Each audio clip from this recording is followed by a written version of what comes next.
Hello there, this is GG Degree, my name is Luke, and today we are talking EDH. Now when it comes to EDH, there are some things that I like to do. One is to have a pretty cheap deck. The only times that I've posted one that wasn't cheap was when we were talking about mill combo, and you know, when you're trying to mill people, you gotta do it all the way. Milling is awesome. But today is not about that.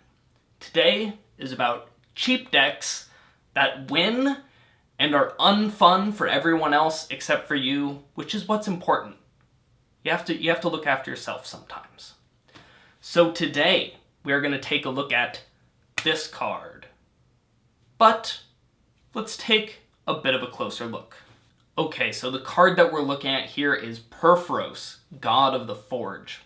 Now, there are some things that I want you to notice about this that make it really awesome. So the first one is that by default, it's an enchantment. Now, enchantments are pretty hard for a decent amount of decks to get rid of in Magic. It's just not a target that people have that often. And when they do, it's even harder to get rid of that enchantment when it's indestructible.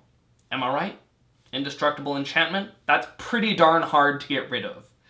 So basically, once you cast this and it goes on the table, it's probably not coming back off. So what does it do when it ends up on that table?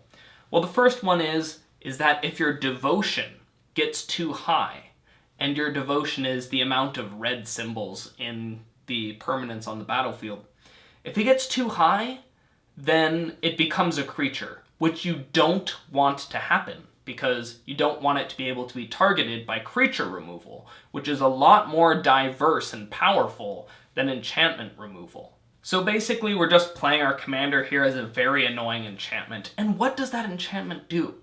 Well, the first thing that it does is whenever a creature comes into play under your control, it deals 2 damage to everyone else. And this is great because you get to treat everyone on the table as your enemy at once. Once you kill one of them, you've probably killed all of them, which is quite fantastic.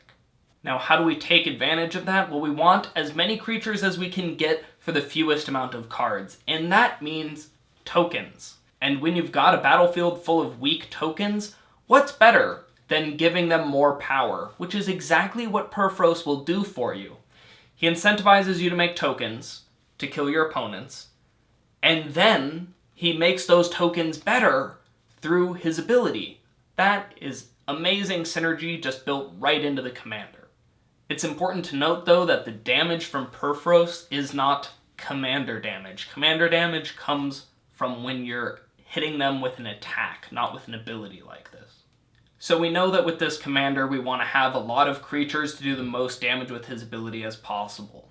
So the first one is Dragon Fodder, Krenko's Command, Hordeling Outburst, and Goblin Rally. Our next one is Goblin Scouts, which is very similar except that these goblins have Mountain Walk. Ooh. Next, we've got some Goblin token makers that'll give you a variable amount depending on how much effort you put in Goblin Offensive and Empty the Warrens. Of course, there's some goblins that bring friends along with them, such as Mogg War Marshal, Beetleback Chief, Goblin Marshal, and he doesn't bring anyone with him, but Goblin Wardriver just makes all of your tokens a little bit more threatening. Moving away from goblins, we have Flurry of Horns, Dance with Devils, Devil's Playground, Skittering Invasion, and Firecat Blitz.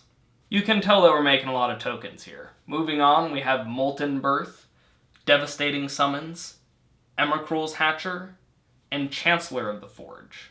We've even got artifacts that make tokens in Myr Battlesphere, Precursor Golem, Pentavis, and Thopter Assembly. When it comes to artifacts that are in there just to make tokens and make PETA angry, well, those would be Snake Basket and Monkey Cage. We've got some more creatures that make tokens in Rapacious One and Rakka Mar. Now, these won't increase your number of tokens, but Hellion Eruption and Descent of the Dragons will trigger Purphoros plenty of times and upgrade all of your tokens in the meantime. Hellrider and Embermaw Hellion have great synergies with all of these red tokens of ours, while Gempalm Incinerator is a good thing to have when you've got a bunch of goblins running around. Steel Hellkite rounds out the mix just because I like it. Next, we've got your pretty average suite of Commander ramp artifacts, starting with Darksteel Ingot, Worn Power Stone, Commander's Sphere, Prismatic Lens, Fire Diamond, Mind Stone, Hedron Archive, and Iron Mirror.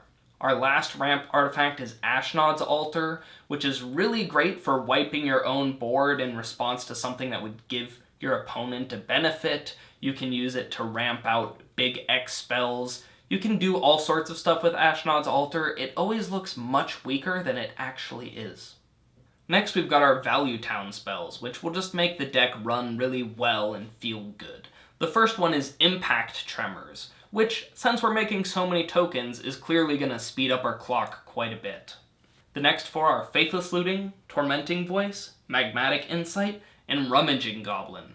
These will allow us to kind of filter through any of the junk that we have that we don't really need. Too much land, too much whatever, get rid of it. Next, Goblin Warrens and Mogg Infestation will allow you to turn your things into more things. Then Goblin Bombardment will allow you to take those things and throw them at things. And when it comes to dealing damage to things, Mob Justice and Massive Raid are perfect for this kind of token deck.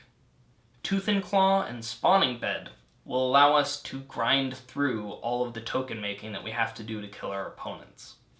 Lastly, in our Value Town category is Wild Ricochet, just because messing with people is fun. Now you'll notice that other than dealing buttloads of damage with Purphoros, we haven't been messing with our opponents too much, so I've got a few more things that'll help us mess with them.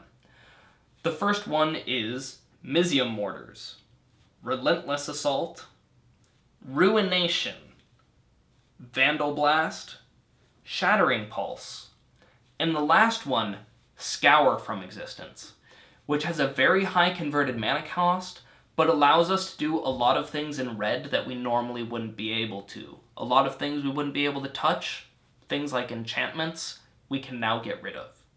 Next, let's talk lands, but we'll keep it quick. Even our lands make tokens. We've got Foundry of the Consuls, Spawning Bed, Kerkeep, Hellion Crucible, and Springjack Pasture. Now, if you've got too many lands, you want to throw some away, we've got Forgotten Cave, Blasted Landscape, and Smoldering Crater. Our last non-basic land is Buried Ruin, which will help us get some of those creature artifacts and just artifacts back out of our graveyard.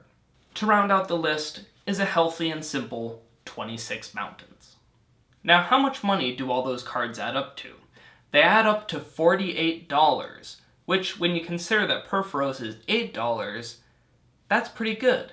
Now, a constructed pre-made deck by Wizards costs $35, so the difference is about $10, except this one is going to crush face and make people hate you. So obviously, you should pick this one.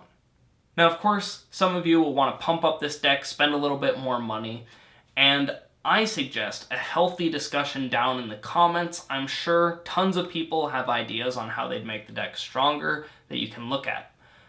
One of the places that I would look at first is some of the Goblin Tribal cards that are really strong, but were just a little more than I was willing to spend on the deck tech. So, for example, Siege Gang Commander.